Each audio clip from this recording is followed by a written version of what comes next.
সাথে আছে, এখন কিছু কোনো পত্র নেই, আগে তার একটা পদ ছিল। তো আমি তারে বললাম যে আপনি কি যেন সাধারণ সম্পাদক না কি এক পদ ছিল আর কি যুব দলের, যুক্তরাষ্ট্র যুব দলের। তো যাই হোক, সে ব্যক্তিকে আমি জিজ্ঞেস করলাম যে ভাই আপনি যে এই যে এতক্ষণ যে আপনি আমার সাথে এগুলো নিয়ে কথাবার্তা বললেন, তর্কটর্ক অনেক কিছু আপনার কাছ থেকে শিখলাম, আমি একটা জিনিস একটু শিখতে চাই।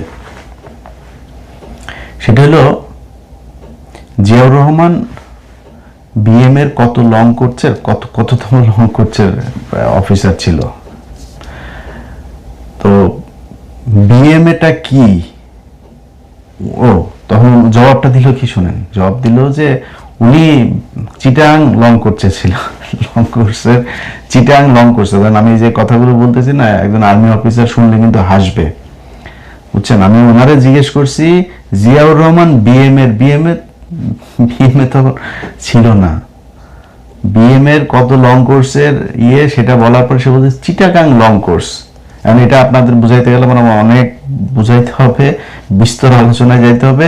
মানে আর্মির লোকজন হাসতেছে যে জিয়াউর রহমান চিটাগাং লং কোর্সের ছিল। তো আমি তারা বললাম আপনি এই যা বললেন এই কথাটা একটু রেকর্ড করেন, রেকর্ড করে এটা নিয়ে আপনার পরিচিত কোনো আর্মি অফিসার বা কারো কাছে যা একটু জিজ্ঞেস করবেন যে ভাই আমারে এই সাংবাদিক ইলিয়াস আমার এই কোশ্চেনটা করছিল, আমি দেওয়ার পরে আমারে সে এইটা বলছে। জান আপনি এবার তো বুঝেন কত নলেজ, এই নলেজ নিয়ে তারা রাজনীতি করে। মানে যে যারে পছন্দ করে তারে ন্যাংটা হয়ে পছন্দ করতে হবে, তার ভালো যেটা ওইটাও ভালো, খারাপ যেটা ওইটাও খারাপ। আমরা কয়েকদিন আগে এই হ্যাঁ ভোট আর না ভোটের এই, আরে ভাই এখন বড় বড় কথা বলেন যে হ্যাঁ ভোট না ভোট কিছু না, জুলাই এগুলো নিয়ে কিছু করা যাবে না, জুলাই এটা করলে সংবিধানের সমস্যা হয়ে যাবে, সংবিধান তার বাপ বানাইছে। এই যে তোরা যে সরকারটা আছে, সেই যে নির্বাচন ইউনুস আসলো, এই ইউনুসের এই আশাটাই তো অবৈধ। 5 তারিখের পর থেকে তুই যদি নাকি সংবিধান মানতে চাস, তাহলে 5 তারিখের 2024 সালের 5 আগস্ট থেকে আজকে পর্যন্ত পুরো সময়টাই অবৈধ। এই সংবিধানের কিছুই মানা যাবে না। এটা এইভাবে যদি করা যায় তাহলে করবো। ওনারা একটু মানবে আর একটু মানবে, সেই সাকা চৌধুরীর মতো সোনাটা লাল করে দিয়ে ওনারা দেশ চালাইতে চায়।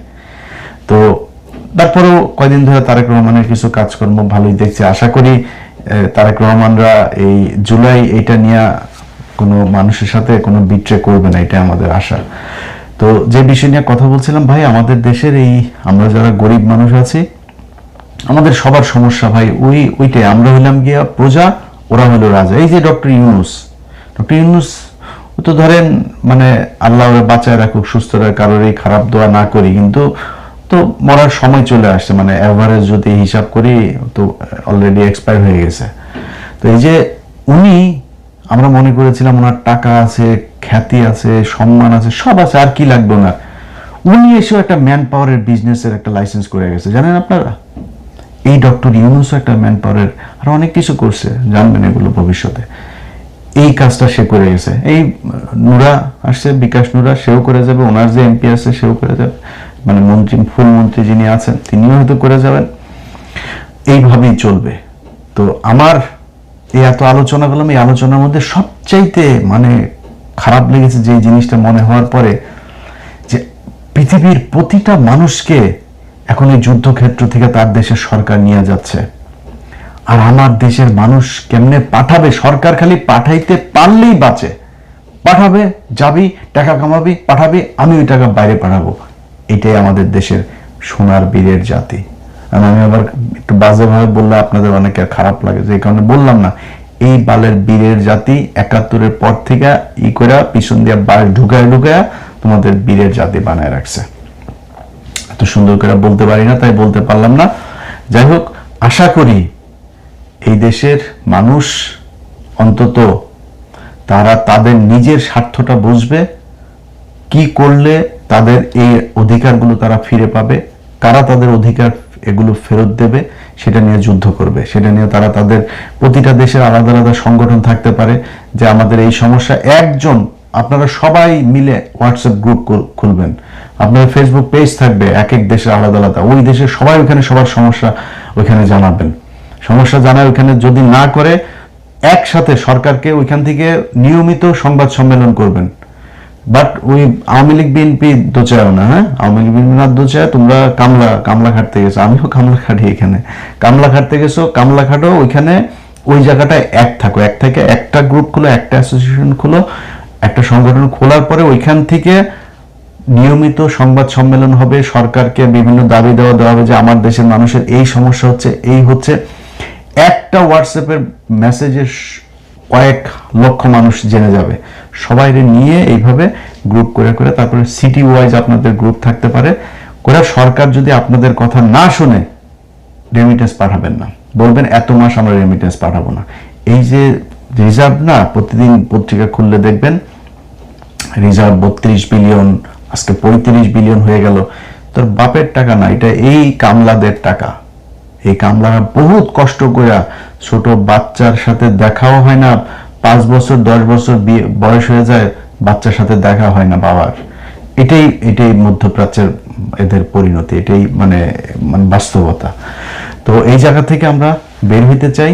যারা আমাদেরকে চাকর বাকর মনে করে তারপরে এই রাজার মতো আমাদের প্রজা বানায় রেখেছেন, তাদের কাছে অনুরোধ থাকবে এই মানুষগুলোর নিয়ে একটু চিন্তা করেন, এবং এইসব সময়ে কিভাবে কি করা যায়। সরকারে যদি ভর্তুকিও দিতে হয়, তাদের পাসপোর্ট থেকে শুরু করে ভিসা পাওয়া, ওই দেশে পাঠানো, ওই দেশের কাজটা ঠিক মতো পাইলো কিনা, আরেক চুরি হইল গিয়ে সবচাইতে এই যুব ক্রীড়া মন্ত্রণালয়ের অধীনে আপনার এই যে ট্রেনিংগুলো করানো হয়, এই ট্রেনিং এখানে যদি ভালোভাবে ট্রেনিং সেন্টারগুলো খুলে যদি নাকি তাদেরকে ট্রেন আপ করায় তারপর পাঠানো যাইতো, যে যাচ্ছে তারও লাভ হইতো, আমাদেরও লাভ হইতো। ইন্ডিয়া থেকে একজন মানুষ যেই টাকা কামায়, আমরা 5 জন 10 জন মিলে ওই টাকা বেতন পাই না। আমি মধ্যপ্রাচ্যের কথা বলছি। তো এটা ঠিক করা যাইতো যদি আমরা ট্রেন আপ করায় মানুষকে পাঠাইতে পারতাম। ওই ট্রেনিংও দুর্নীতি, পাসপোর্টে দুর্নীতি, ওর ভিসায় দুর্নীতি, ওইখানে কাজ যেটাতে নেয় সেটা আরেক কাজে নিয়ে যায়। সব দিক থেকে এই মন্ত্রণালয়ের কোনো দায়িত্ব পালন করে না। ওইখানে যে এমবেসি আছে তারাও করে না, ওইখানে এমবেসি কিন্তু কুকুরের মতো ব্যবহার করে। এইভাবেই চলছে। তো সরকারের কাছে অনুরোধ থাকবে, তারেক রহমান, আমি এতক্ষণ যা বললাম কিছু কিন্তু তারেক রহমানের বিরুদ্ধে না, উনি মাত্র এসছেন, ওনার কাছে আমাদের দেখার আছে, দেখি 4 মাস 1 বছর দেখি উনি কি করেন। তো তারেক রহমান, আপনার কাছে অনুরোধ থাকবে যে এই মন্ত্রণালয়টারে একটু ঠিক করেন। যদি ঠিক করেন, আপনারা যদি নাকি মানুষকে পাসপোর্ট করানো, ভিসা পাওয়ানো, এগুলো যদি মন্ত্রণালয় থেকে সঠিকভাবে করাইতে পারেন, তাহলে আমার মনে হবে। আমি গতকালকে একটা বক্তব্য শুনলাম, ওই যে হুমায়ুন কবির ভাই, উনি সম্ভবত এই বিষয়ক বোধহয় উপদেষ্টা হয়েছেন, প্রতিমন্ত্রী পদমর্যাদায়, না পররাষ্ট্র মন্ত্রণালয়ের বোধহয়। উনার এক বক্তব্য শুনলাম, উনি বলছেন যে ওনাকে ইফতারের ঠিক 20 মিনিট আগে তারেক রহমান ফোন করেছেন, তাড়াতাড়ি বিমানবন্দরে। কেন এটার জন্য তারেক রহমানকে ফোন করতে হবে কেন? মন্ত্রণালয়ে আপনারা বাল ফালান, আপনাদের কোনো দায়িত্ব নাই? এই মানুষগুলো যে এই মানুষের টাকায় আপনার বেতন হয়, আপনার এটার কোনো দায়িত্ব নাই? এটা পালন করে না তারা অফিসার, বিশাল বড় অফিসার। তো আপনাদের এই সংগঠনগুলো যদি ঠিক রাখেন, আমার মনে হয় এদেরকে চাপে রাখা যাবে। আর দেশের ভেতরেও, দেশও যখন যেটা রাজনীতি করবেন না, এই যে কুত্তার মতো যারা আপনাদেরকে কুকুর বিড়াল বানায় রাখে, প্রজা বানায় রাজাগিরি করে না, এদের পিছনে পিছনে এই যে পাশাটা উদাম করে দেওয়া, তারপর নির্বাচনের সময় মারামারি এগুলি করেন, ভাইয়ের হাত শক্ত করেন, এগুলো করেন না, এগুলো করা বন্ধ করতে হবে। আপনারা এগুলো যদি করেন, তাহলে এই আপনাদেরকে এরকম চাকর বাকর কুত্তার মতো আপনাদের সাথে ব্যবহার করবে। আপনি একদম খুব ছোট কাজ করবেন, একদম মানে ডে লেবার হিসাবে কাজ করবেন, কিন্তু আপনার পকেটের টাকা দিয়া আপনি রাজনীতি করবেন, আরেকজনের টাকার দিকে তাকাবেন না, আরেক নেতার পিছনে ঘুরে আরেকজনের কাছ থেকে মায়া কেটে খা, এভাবে আপনি জীবনে বড় হইতে পারবেন। আপনার নেতা বড় হবে, আপনি জীবনে হইতে পারবেন না। আপনি যেই নেতার জন্য বিশাল আকারে পিএনপি রীতি দেখান, ওই নেতারে বলেন যে ভাই সামনের বছর আমি কিন্তু ইচ্ছা আছে, সামনের বছর মানে 10 বছর 20 বছর পরে স্যার আমার ইচ্ছা আছে যে আমি এমপি নির্বাচন করব। ওই পরের দিন দেখবেন যে ব্রিজের নিচে আপনার বিচে কাটা লাল পড়ে আছে। অতএব এদের কাছ থেকে বের হয়ে আসতে হবে। বের হয়ে আপনাকে নিজের বিবেকের কাছে প্রশ্ন করতে হবে যে আপনার সামাজিক অবস্থান, আপনার রাজনৈতিক অধিকার, অর্থনৈতিক অধিকার, এগুলো আপনাকে কে দিতে পারবে, কে কার মাধ্যমে হবে, সেগুলো চিন্তা করে আপনার মানুষের পিছনে দৌড়াইতে হবে। আমি কোনো দলের নাম বললাম না, হইতে পারে সেটা বিএনপি, যার পিছনেই হোক, সেটা আপনি নিজের প্রশ্ন করবেন, কারা করে, কারা আপনার জন্য কাজ করতে পারে, সেটা চিন্তা করে রাজনীতি করবেন। সব ক্ষেত্রে, একটা ক্ষেত্রে না, প্রতিটা জায়গায়। আপনি সেনাবাহিনীর ওইখানে যদি যান, সেনাবাহিনীর সৈনিকরা সারাদিন কষ্ট করে, সারা বছর তারা তারা আমাদের সেনাবাহিনীর অফিসার দেন, সুধীর ভাইদের সব পেট মোটা হয়ে গেছে, সব শালাদের পেট মোটা, ওই এদের মতো আপনার পুলিশের মতো অবস্থা হয়ে গেছে। পুলিশ তো মনে করেন যে ওরা চাকরি নাই, ঘুষ খাবো এটা চিন্তা করেই ওরা চাকরিতে যায়। সব না, আবার যেগুলি থানা টানা বিভিন্ন জায়গায় থাকে, ওনাদের মোটামুটি সবারই চিন্তায় থাকে আমি ঘুষ খাবো, ঘুষ খেয়ে তারপর চাকরিটা যখন যাবে, তারপরে হজ করে তবা করে তারপর ভালো হয়ে যাবো, এত সোজা। সেনাবাহিনীর সৈনিকরা কষ্ট করে, অফিসাররা, ওনারা দেখেন আজকে এই যে ইরানের সাথে যে যুদ্ধ হচ্ছে, দেখেন ইরান কোথায় আর ইসরায়েল এদিকে আপনার এটা কি যুক্তরাষ্ট্র, এরা দেখেন কত শক্তিশালী, তারপরেও তারা কত বছর আগে থেকে তারা এই মিসাইল টিসাইল এগুলো বানায় রেখে তারা যুদ্ধ করে যাচ্ছে। মানে ভাই আমার দেশে আছে কি? আপনার যে শত্রু, প্রধান শত্রু ইন্ডিয়া, এই সেনাবাহিনীর ওদের মানুষ বীরের জাতি, এটা তো আমরা ছোটবেলা থেকে খাতার বই পুস্তকে পড়ে আসছি। তো বীরের জাতি খাতা কলমে শোনায় বাস্তবে আমাদেরকে কুত্তার ছানা বানায় রাখছে সারা দুনিয়াতে। আজকে সকালে আপনাদের রাতে, বাংলাদেশ সময় রাতে, আমি এটা যখন রেকর্ড করছি তখন আমার এখানে আবার আপনাদের সকাল, আপনারা এটা দেখবেন আপনাদের আবার রাতে। যাই হোক, তো আপনাদের রাতে, বাংলাদেশ সময় রাতে আমার এলাকার এক ছেলে ফোন করলো, সে আপনার যাবে হইল গিয়া ওমানে। তো ওমানে যাবে, তার কি যেন অত আমি বুঝিও না, কি ভিসা মিসার মেয়াদ টেয়াদ এগুলো আছে, কিছু ব্যাপার তার যাইতেই হবে, না গেলে আবার তার সে ওইখানে সে ঢুকতে পারবে না, অনেক বিদিক ইচ্ছা আর কি। তো এখন সে ফোন করছে মূলত আমার কিছু টাকা পাঠানোর জন্য, খুব খারাপ অবস্থা।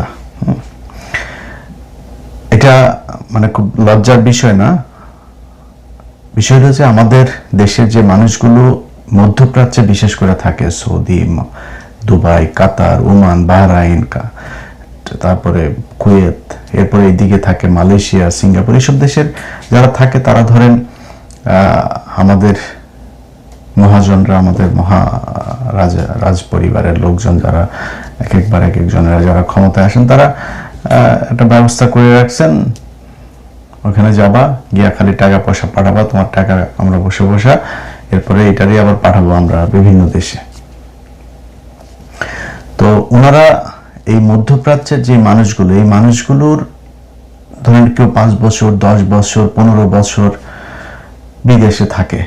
আমি নিজের চোখেই দেখেছি অনেক মানুষ এরকম, সেই ছোটবেলায় দেখতাম যে যেত, তারপরে অনেক দিন, 5 বছর, 6 বছর পরে, 10 বছর পরেও দেশে এসেছে, মানে চেহারাই চেঞ্জ হয়ে গিয়েছে পুরো।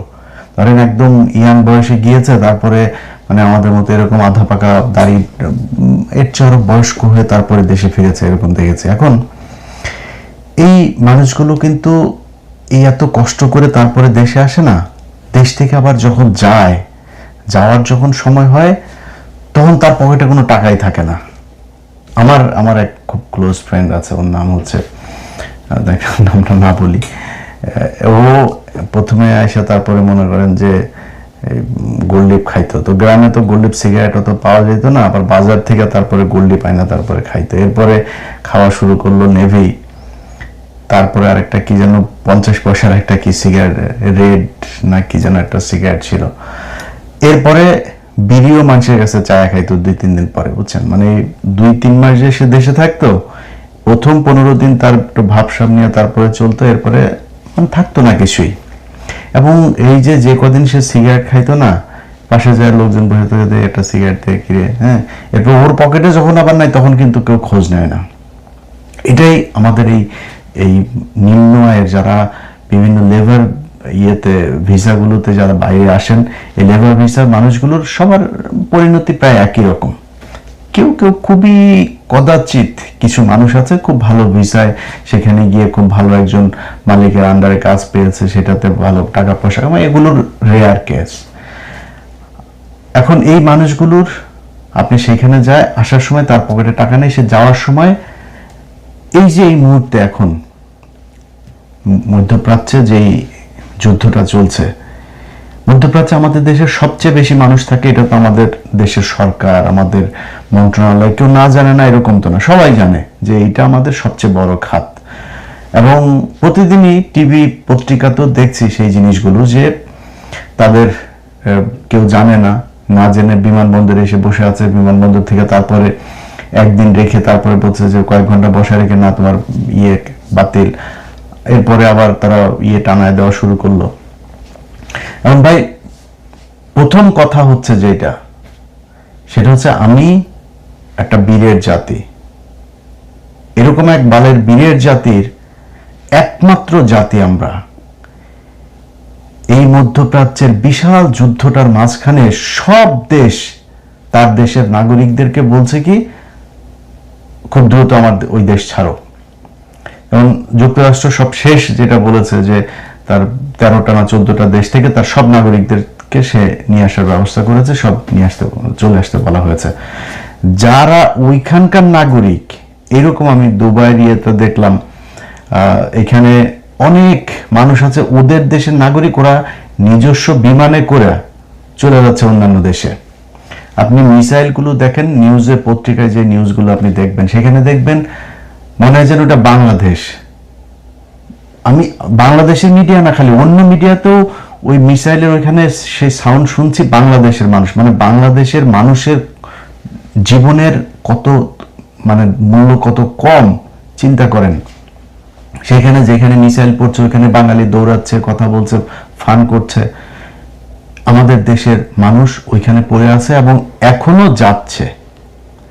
আচ্ছা, আমার দেশের মানে যারা সরকার, মানে আমি ধরেন তারেক রহমান তো অল্প কয়েকদিন হলো ক্ষমতায়, আমি ওনাকে দোষ দিচ্ছি না, মানে এটা তো ইটস বিন 54 ইয়ার্স, আমি তো একদিন আর 2 দিনের ব্যাপার না। তো 54 ইয়ার্স আপনি এই একটা কিছু বের করা সম্ভব হয় নাই। আমাদের একজন প্রতিমন্ত্রী, হ্যাঁ, বিকাশ নুরু এসে তারপরে ঘোষণা দিয়েছে, বিশাল এক ঘোষণা, ওরে নোবেল প্রাইজ দেওয়া হবে সামনের বার। ও ঘোষণা দিছে এখন থেকে প্রবাসীরা মারা গেলে ফ্রি পয়সায় তারপরে নিয়ে আসা হবে। বেটা, তোর মতো বিকাশের টাকা চাঁদা তোর পেটে লাথি দিলে এমন আমার বিকাশের টাকা বের হবে। তবে আমরা আমেরিকা থেকে আমার বন্ধু বান্ধব পরিচিত ব্যবসায়ী মিলে যত টাকা তোর উঠে ওই লাথি দিলে এমন তোর পেটে ওই টাকা। ফকিন্নির বাচ্চা, তুই এখানে আসছিস লাশ তারপরে নিয়ে যাইতে। ওর এই লাশের জন্য কোন প্রবাসী কারোর কাছে বলেছে নাকি যে তারা বিদেশে যারা থাকে এরা কিন্তু ধরেন একটা ঘরের ভিতরে গিঞ্জি, একটা পরিবেশের ভেতরে অনেক মানুষজন একসাথে সেখানে থাকে, এদের সমস্যা এরা দেখভাল করার এরা এদেরটা দেখবে। তো লাশ পাঠানোর দরকার নেই, ওরা টাকা চাঁদা তুলে ওরা লাশ পাঠায়, সমস্যা নেই। ও জীবিত থাকা অবস্থায় ওরে কি করতে পারবে সেটা বল। কিচ্ছু করবে না। নুরু আসার সাথে সাথে যেটা করেছে, ওর ভাই এখন সেকেন্ড মন্ত্রী, ওর ভাই আছে একটা, সেটারে দিয়া কাতারে ব্যবসা করিয়েছে, এই বিকাশের টাকা তুইলা মানুষের কাছ থেকে টাকা নিয়েছে ধুমায়।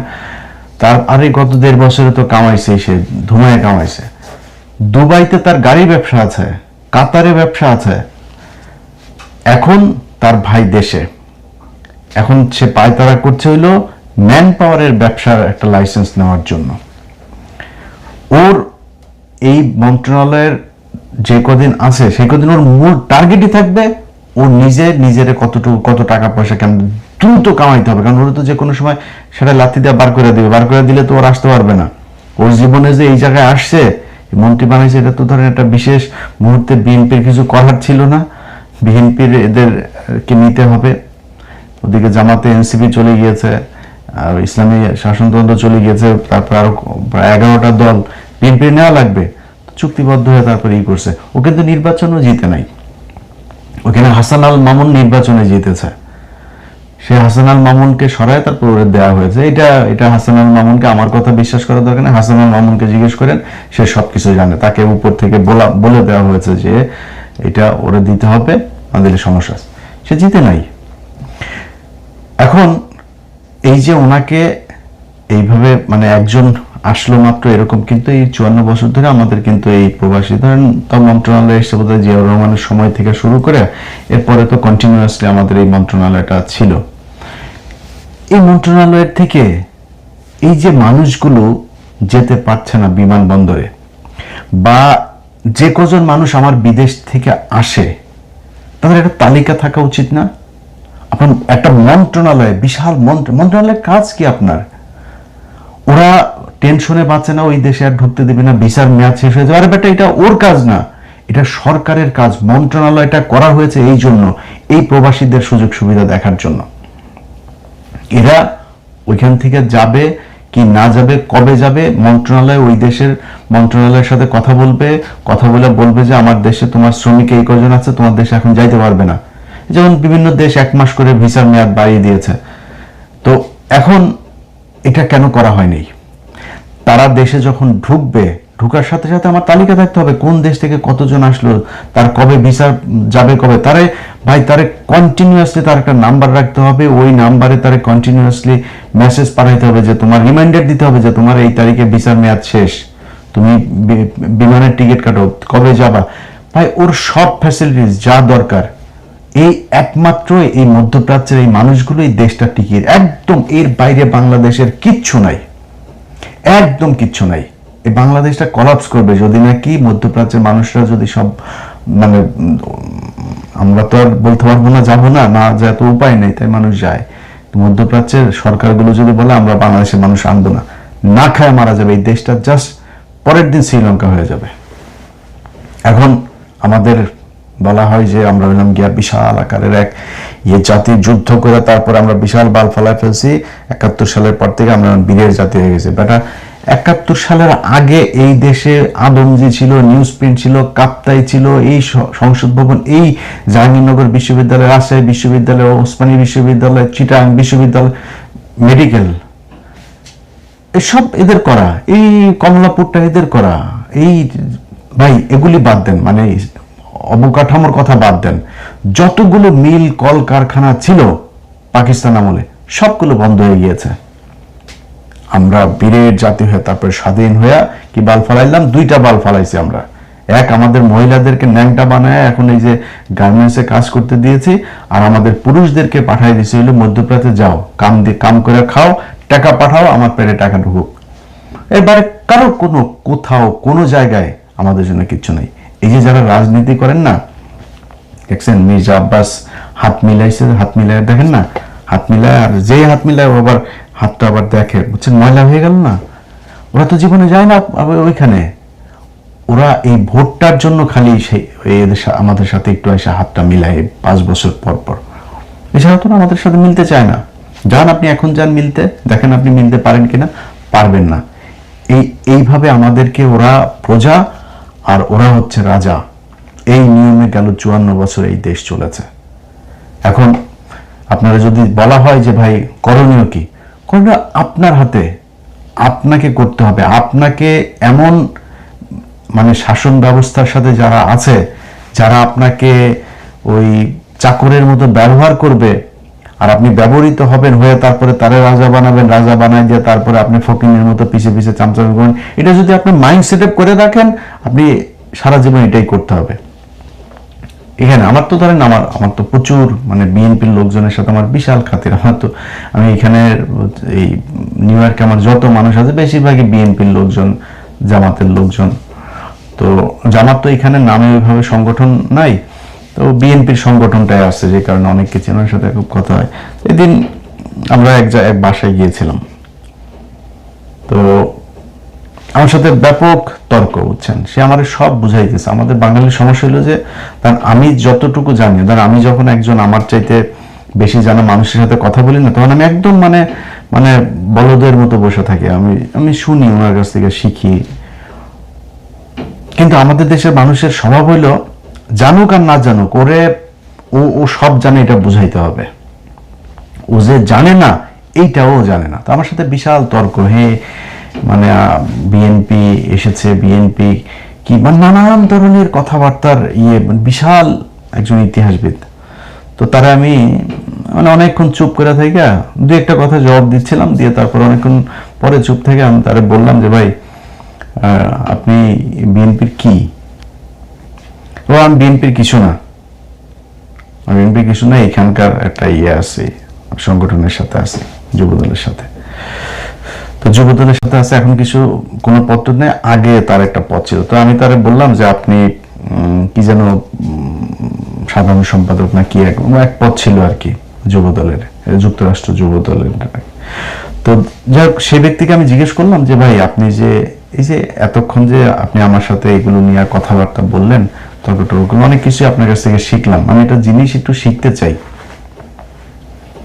সেটা হলো জিয়াউর রহমান বিএম এর কত লং করছে, কততম লং করছে অফিসার ছিল।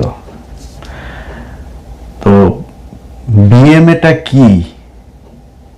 ও তখন জবাবটা দিল কি শুনেন, জবাব দিল যে উনি চিটাং লং করছে ছিল, লং কোর্সের চিটাং লং করছে। আমি যে কথাগুলো বলতেছি না, একজন আর্মি অফিসার শুনলে কিন্তু হাসবে, বুঝছেন। আমি ওনারে জিজ্ঞেস করছি জিয়াউর রহমান বিএম এ তখন ছিল না, বিএম এর কত লং কোর্সের সেটা বলার পর সে বলছে চিটাগাং লং কোর্স। এখন এটা আপনাদের বুঝাইতে গেলে মানে অনেক বুঝাইতে হবে, বিস্তর আলোচনায় যাইতে হবে। মানে আর্মির লোকজন হাসতেছে যে জিয়াউর রহমান চিটাগাং লং কোর্সের ছিল। তো আমি তারা বললাম আপনি এই যা বললেন এই কথাটা একটু রেকর্ড করেন, রেকর্ড করে এটা নিয়ে আপনার পরিচিত কোনো আর্মি অফিসার বা কারো কাছে যা একটু জিজ্ঞেস করবেন যে ভাই আমারে এই সাংবাদিক ইলিয়াস আমার এই কোশ্চেনটা করছিল, আমি দেওয়ার পরে আমারে সে এইটা বলছে। জান আপনি এবার তো বুঝেন কত নলেজ, এই নলেজ নিয়ে তারা রাজনীতি করে। মানে যে যারে পছন্দ করে তারে ন্যাংটা হয়ে পছন্দ করতে হবে, তার ভালো যেটা ওইটাও ভালো, খারাপ যেটা ওইটাও খারাপ। আমরা কয়েকদিন আগে এই হ্যাঁ ভোট আর না ভোটের আরে ভাই এখন বড় বড় কথা বলেন যে হ্যাঁ ভোট না ভোট কিছু না, জুলাই এগুলো নিয়ে কিছু করা যাবে না, জুলাই এটা করলে সংবিধানের সমস্যা হয়ে যাবে, সংবিধান তার বাপ বানাইছে। এই যে তোরা যে সরকারটা আছে, সেই যে নির্বাচন ইউনুস আসলো, এই ইউনুসের এই আশাটাই তো অবৈধ। 5 তারিখের পর থেকে তুই যদি নাকি সংবিধান মানতে চাস, তাহলে 5 তারিখের 2024 সালের 5 আগস্ট থেকে আজকে পর্যন্ত পুরো সময়টাই অবৈধ। এই সংবিধানের কিছুই মানা যাবে না। এটা এইভাবে যদি করা যায় তাহলে করবো। ওনারা একটু মানবে আর একটু মানবে, সেই সাকা চৌধুরীর মতো সোনাটা লাল করে দিয়ে ওনারা দেশ চালাইতে চায়। তো তারপরেও কয়দিন ধরে তারেক রহমানের কিছু কাজকর্ম ভালোই দেখছে। আশা করি তারেক রহমানরা এই জুলাই এটা নিয়ে কোনো মানুষের সাথে কোনো বিট্রে করবে না, এটা আমাদের আশা। তো যে বিষয় নিয়ে কথা বলছিলাম ভাই, আমাদের দেশের এই আমরা যারা গরিব মানুষ আছি, আমাদের সবার সমস্যা ভাই ওইটাই। আমরা হইলাম গিয়া প্রজা, ওরা হলো রাজা। এই যে ডক্টর ইউনুস ও তো ধরেন মানে আল্লাহ বাঁচায় রাখুক, সুস্থ রাখ, কারোর এই খারাপ দোয়া না করি, কিন্তু তো মরার সময় চলে আসছে। মানে এভারেজ যদি হিসাব করি তো অলরেডি এক্সপায়ার হয়ে গেছে। তো এই যে উনি, আমরা মনে করেছিলাম ওনার টাকা আছে, খ্যাতি আছে, সম্মান আছে, সব আছে, আর কি লাগবে না। উনি এসেও একটা ম্যান পাওয়ারের বিজনেসের একটা লাইসেন্স করে গেছে, জানেন আপনারা। এই ডক্টর ইউনুসও একটা ম্যান পাওয়ারের আর অনেক কিছু করছে, জানবেন এগুলো ভবিষ্যতে। এই কাজটা সে করে গেছে। এই নুরা আসছে, বিকাশ নুরা, সেও করে যাবে। ওনার যে এমপি আছে সেও করে যাবে, মানে মন্ত্রী, ফুল মন্ত্রী যিনি আছেন তিনিও হয়তো করে যাবেন। এইভাবেই চলবে। তো আমার এই এত আলোচনা করলাম, এই আলোচনার মধ্যে সবচাইতে মানে খারাপ লেগেছে যে জিনিসটা মনে হওয়ার পরে, যে পৃথিবীর প্রতিটা মানুষকে এখন এই যুদ্ধক্ষেত্র থেকে তার দেশের সরকার নিয়ে যাচ্ছে। আর আমার দেশের মানুষ কেমনে পাঠাবে? সরকার খালি পাঠাইতে পারলেই বাঁচে। পাঠাবে, যাবি, টাকা কামাবি, পাঠাবি, আমি ওই টাকা বাইরে পাঠাবো। এটাই আমাদের দেশের সোনার বীরের জাতি। আর আমি আবার একটু বাজেভাবে বললে আপনাদের অনেকের খারাপ লাগে, যে কারণে বললাম না। এই বালের বীরের জাতি 71-এর পর থেকে করে পিছন দিয়ে ঢুকায় তোমাদের বীরের জাতি বানায় রাখছে। এত সুন্দর করে বলতে পারি না, তাই বলতে পারলাম না। যাই হোক, আশা করি এই দেশের মানুষ অন্তত তারা তাদের নিজের স্বার্থটা বুঝবে, কি করলে তাদের এই অধিকারগুলো তারা ফিরে পাবে, কারা তাদের অধিকার এগুলো ফেরত দেবে, সেটা নিয়ে যুদ্ধ করবে। সেটা নিয়ে তারা তাদের প্রতিটা দেশের আলাদা আলাদা সংগঠন থাকতে পারে যে আমাদের এই সমস্যা, একজন আপনারা সবাই মিলে হোয়াটসঅ্যাপ গ্রুপ খুলবেন, আপনাদের ফেসবুক পেজ থাকবে এক এক দেশের আলাদা আলাদা, ওই দেশের সবাই ওখানে সবার সমস্যা ওইখানে জানাবেন। সমস্যা জানায় ওইখানে যদি না করে একসাথে সরকারকে ওইখান থেকে নিয়মিত সংবাদ সম্মেলন করবেন। বাট ওই আওয়ামী লীগ বিএনপি দোচায়ও না, হ্যাঁ, আওয়ামী লীগ বিএনপি না দোচায়, তোমরা কামলা খাটতে গেছো, আমিও কামলা খাটি, এখানে কামলা খাটতে গেছো, কামলা খাটো, ওইখানে ওই জায়গাটায় এক থাকো, এক থেকে একটা গ্রুপ খুলো, একটা অ্যাসোসিয়েশন খুলো, একটা সংগঠন খোলার পরে ওইখান থেকে নিয়মিত সংবাদ সম্মেলন হবে, সরকারকে বিভিন্ন দাবি দেওয়া হবে যে আমার দেশের মানুষের এই সমস্যা হচ্ছে, এই হচ্ছে।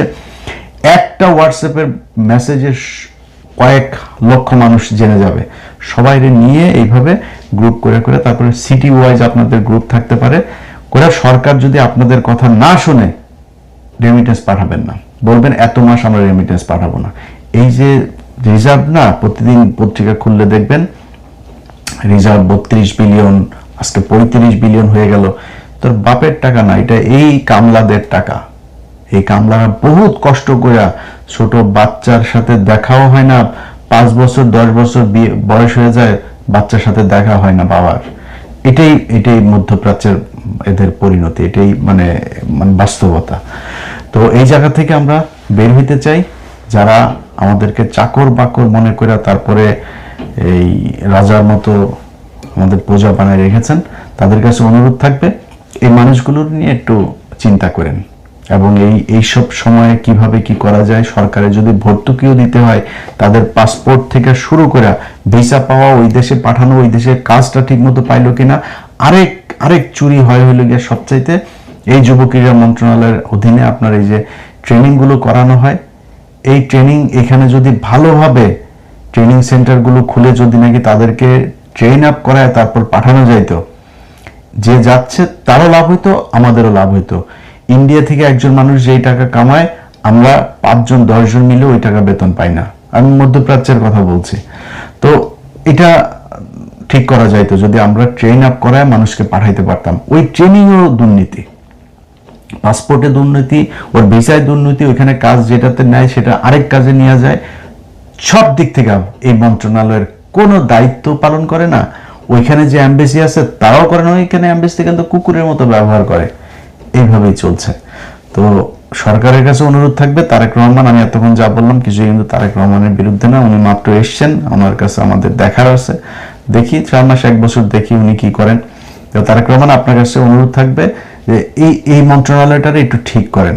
যদি ঠিক করেন, আপনারা যদি নাকি মানুষকে পাসপোর্ট করানো, ভিসা পাওয়ানো, এগুলো যদি মন্ত্রণালয় থেকে সঠিকভাবে করাইতে পারেন, তাহলে আমার মনে হবে। আমি গতকালকে একটা বক্তব্য শুনলাম, ওই যে হুমায়ুন কবির ভাই, উনি সম্ভবত এই বিষয়ক বোধহয় উপদেষ্টা হয়েছেন, প্রতিমন্ত্রী পদমর্যাদায়, না পররাষ্ট্র মন্ত্রণালয়ের বোধহয়।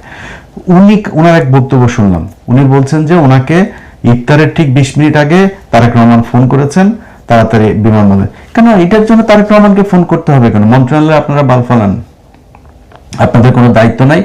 এই মানুষগুলো যে এই মানুষের টাকায় আপনার বেতন হয়, আপনার এটার কোনো দায়িত্ব নাই, এটা পালন করে না তারা।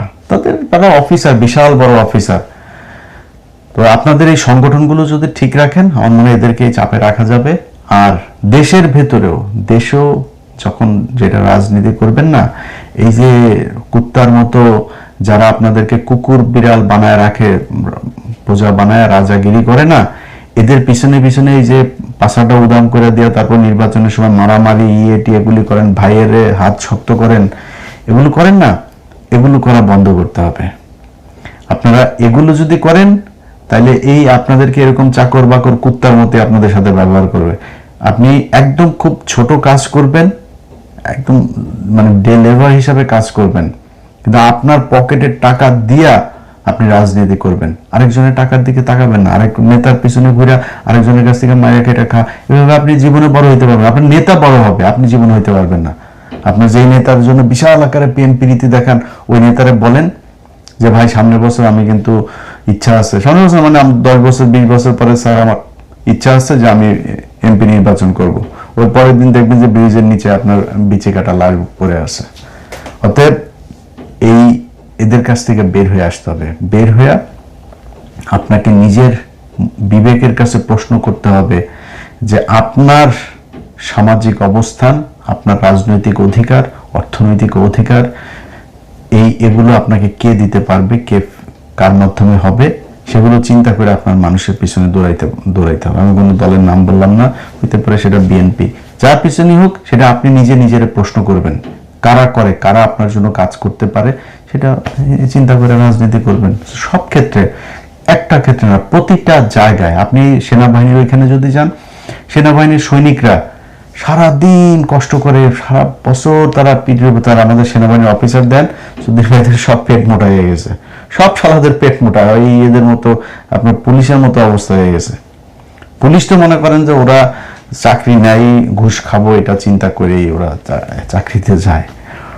সব না, আবার যেগুলি থানা টানা বিভিন্ন জায়গায় থাকে, ওনাদের মোটামুটি সবারই চিন্তায় থাকে আমি ঘুষ খাবো, ঘুষ খেয়ে তারপরে চাকরিটা যখন যাবে, তারপরে হজ করে তবা করে তারপর ভালো হয়ে যাবো, এত সোজা। সেনাবাহিনীর সৈনিকরা কষ্ট করে, অফিসাররা, ওনারা দেখেন আজকে এই যে ইরানের সাথে যেই যুদ্ধ হচ্ছে, দেখেন ইরান কোথায় আর ইসরায়েল এদিকে আপনার এটা কি যুক্তরাষ্ট্র, এরা দেখেন কত শক্তিশালী, তারপরেও তারা কত বছর আগে থেকে তারা এই মিসাইল টিসাইল এগুলো বানায় রেখে তারা যুদ্ধ করে যাচ্ছে। মানে ভাই, আমার দেশে আছে কি? আপনার যে শত্রু, প্রধান শত্রু ইন্ডিয়া, এই সেনাবাহিনীর ওইটা নিয়ে কোনো টেনশন আছে? ওনারা সিমেন্টের ব্যবসা করে, বাল্বের ব্যবসা করে, তারপরে সড়কের যা মিস্ত্রিগিরি করে, ওই যে ব্রিজ কালভার্ট এগুলো বানায়, ওনারা আটার ব্যবসা করে, এগুলো ব্যবসা করে। এটা কাজ রে তোর এটা কাজ। তুই দেশ কেমনে, আমার সামনে কি কি সমস্যা আছে, কি কি বিপদ আসতে পারে, ওই জন্য আমার কি মানুষকে ট্রেন আপ করতে হবে, আমার বাংকার বানাইতে হবে, কি করতে হবে, এগুলো নিয়ে চিন্তা করবি? কিচ্ছু নাই। না আমার অস্ত্র আছে, না মিসাইল আছে, না আমার এয়ার ডিফেন্স আছে, কিচ্ছু নাই। ওনারা আটার ব্যবসা, রডের ব্যবসা, সিমেন্টের ব্যবসা এগুলো করে। তো ওনাদের তো কোনো সমস্যা না, ওনারা তো